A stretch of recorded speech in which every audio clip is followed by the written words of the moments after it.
Bapak Ibu, saudara-saudariku yang dicintai Tuhan dimanapun Anda berada, salam jumpa, berkah dalam. Saya Romo Antonius Wahadi dari Gereja Kristus Raja Bajiro, ingin mengganggu Anda, mengajak Anda sekalian untuk berhenti sejenak dari kegiatan, dari aktivitas Anda. Kita menyediakan waktu sejenak untuk mendengarkan sabda Tuhan. Ya, marilah kebersamaan kita awali dengan membuat tanda kemenangan Kristus. Dalam nama Bapa dan Putra dan Roh Kudus. Amin. Ya Tuhan, kami bersyukur kepadamu. Kau pertemukan di dalam forum ini untuk bersama-sama membuka hati bagi sabdamu. Kami ingin berhenti sejenak dari kegiatan-kegiatan kami, dan ingin secara khusus menyediakan waktu dan terutama membuka hati kami bagi tuntunan sabdamu pada pagi hari ini. Berkatilah kami ya Tuhan, dan suburkanlah hati kami, semangat kami, pribadi kami dengan cinta kasih-Mu sendiri. Demi Kristus Tuhan dan pengantara kami. Selanjutnya saya ingin mengajak Anda sekalian mendengarkan sabda Tuhan dari Injil Markus bab 7 ayat 14 sampai dengan ayat 23. Lalu Yesus memanggil lagi orang banyak dan berkata kepada mereka, "Kamu semua dengarlah kepadaku dan camkanlah.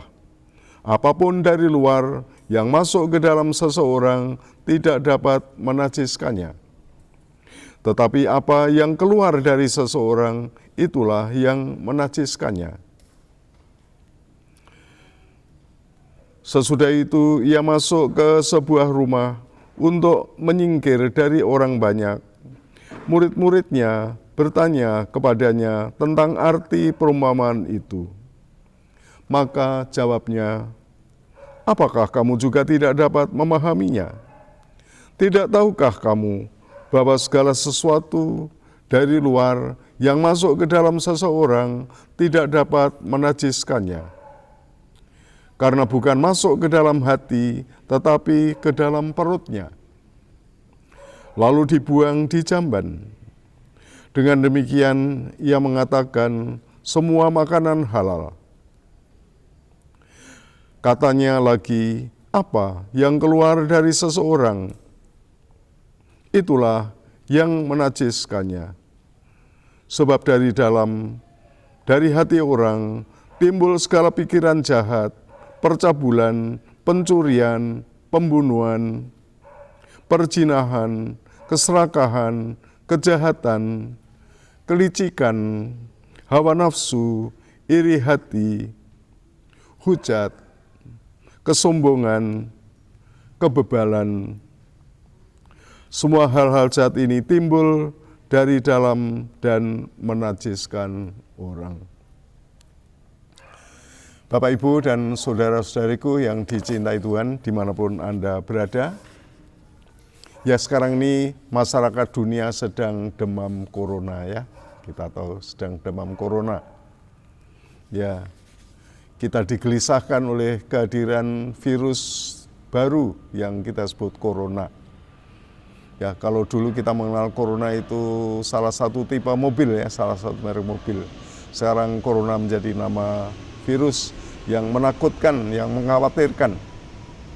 Dan barangkali itu juga salah satu hal yang akan kita takut akan mengurangi kualitas hidup kita, akan mengganggu kehidupan kita, akan mendatangkan sengsara bagi keluarga kita, bahkan mungkin bagi kita sendiri. Ya, sabda Tuhan pada hari ini bagi kita semua juga mengingatkan hal-hal yang najis, ya, hal-hal yang najis di dalam kehidupan kita, hal-hal yang mengganggu, hal-hal yang membuat kumuh, hal-hal yang membuat hidup kita tidak pantas dan barangkali mengalami celaka, najis, haram. Ya, dalam masyarakat kita kenajisan itu ya banyak didiskusikan. Kita sebagai umat Kristiani, sebagai pengikut Kristus, ya mempunyai paham tersendiri tentang kenajisan. Tadi Tuhan Yesus mengatakan, Dengan demikian Yesus mengatakan bahwa semua makanan halal. Yesus berkata lagi, apa yang keluar dari seseorang itulah yang menajiskannya. Sebab dari dalam hati orang timbullah pikiran jahat, percabulan, keserakahan, kejahatan, kelicikan, hawa nafsu, iri hati, kesombongan, kebebalan. Semua hal-hal yang jahat itu timbul dari dalam dan menajiskan orang.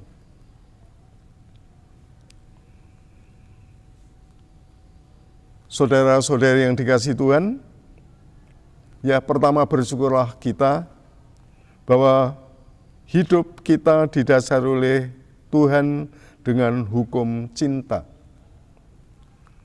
Mencintai Allah dengan segenap hati dan mencintai sesama seperti mencintai diri kita sendiri. Ya, kita bersyukur ya hidup kita didasari oleh panggilan yang ya begitu mengesankan, panggilan yang indah, panggilan yang akan membawa kita kepada kesejahteraan hidup, pada hidup yang penuh sukacita di dalam kasih Tuhan. Ya, tetapi memang sabda Tuhan ini juga mengingatkan kepada kita sekalian betapa kita ini rapuh. Ya, betapa kita ini adalah manusia yang lemah. Betapa kita ini adalah manusia yang seringkali dikuasai, disetir, dikendalikan oleh egoisme di dalam diri kita. Dan egoisme dengan segala anak-anaknya, egoisme dalam bentuk yang bermacam-macam sebagaimana tadi disebutkan dalam Alkitab. Itulah yang ya membahayakan hidup kita. Itulah yang mendatangkan kenajisan ya di dalam kehidupan.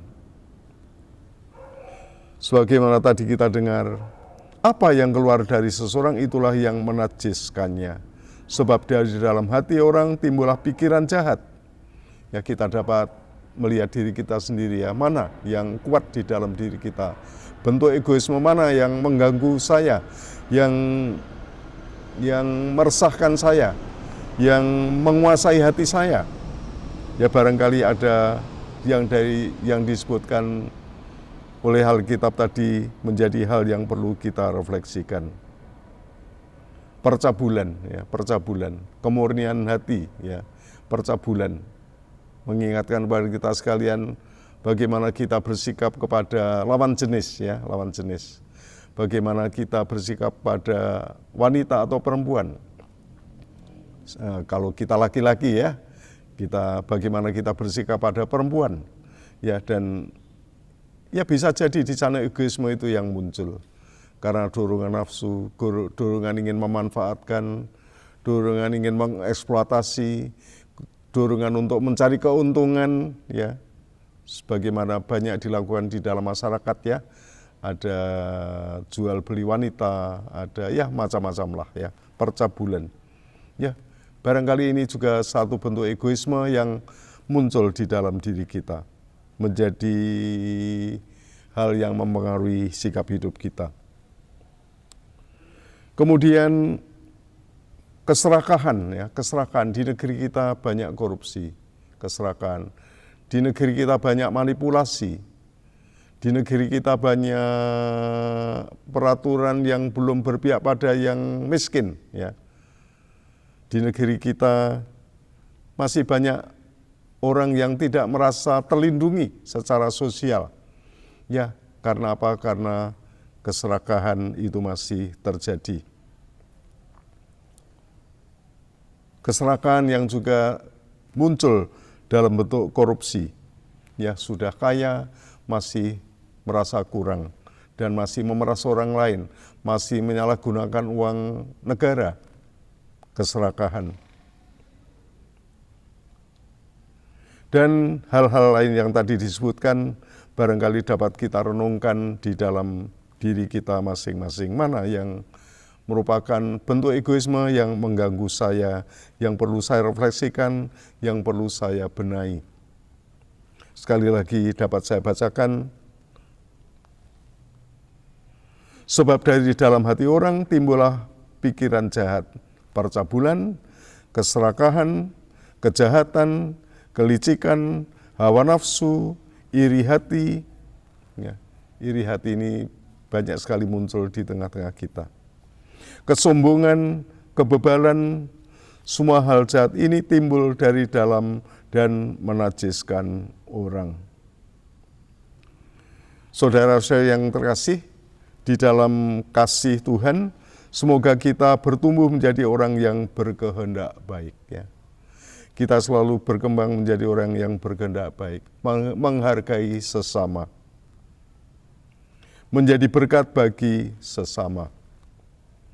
Barangkali egoisme lah yang senantiasa merusak hati kita dan menimbulkan pikiran jahat sebagaimana disabdakan oleh Tuhan tadi.